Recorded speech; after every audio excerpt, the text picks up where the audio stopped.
Nag-curious sila. Attorney Vic, paano nyo na nakilala si President Bongbong Marcos noon? And why did you stay when he lost the vice presidency, when everyone almost left him already? And how is your relationship with him now? Na nabasa nila sa news na you left government, pero how are you with him personally now? Curious lang yung nanonood sa Facebook Live. How did you get to meet him, and bakit kayo naging very close to him during the campaign, and why did you become so important in his presidential campaign? And number 3, where can people buy your book? They are curious kasi they saw this book. I get to meet the President Marcos now nung siya'y kumakandidatong VP way back 2016. I was helping in my own little way at doon na nagsimula. 2016. Actually, you were here with him 2015. No, 16. 2016 ba? 2016. Yes. So doon nagsimula, and then yung kanyang protesta, ano yung isang tanong, why you stayed with him? Nung natalo siya, halos lahat ng tao na wala na daw sa kanya. You stayed with him ba? You were his lawyer? Because I believe that he was cheated.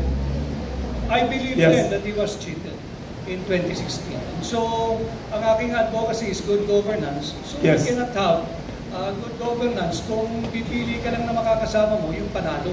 Pero yung nadaya, hindi mo matulungan. So, that's the reason.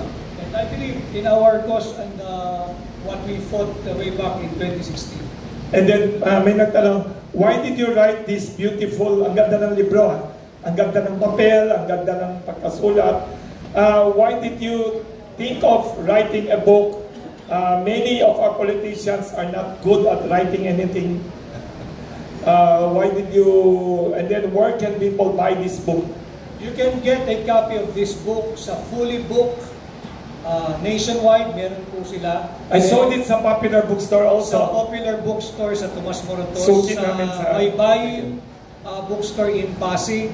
Sa Saksi ngayon na tabloid, meron po sila. And to the website ng Kingmaker, the hard copy.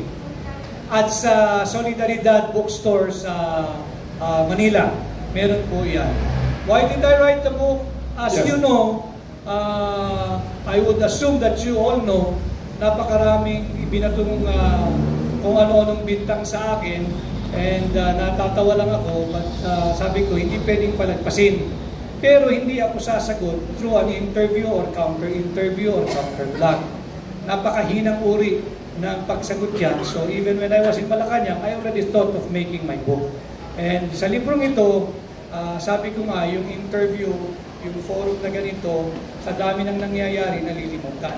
Itong librong to, bilang sagot sa lahat ng kasinungalingang ipinukul sa akin, hanggat may librong nagsisirculate, ito'y magsisilbing Biblia ng kasinungalingan, lahat ng mga nanira sa akin. So, they just have to live with the book for as long as the book is circulating, na-expose yung kanilang mga kasinungalingan.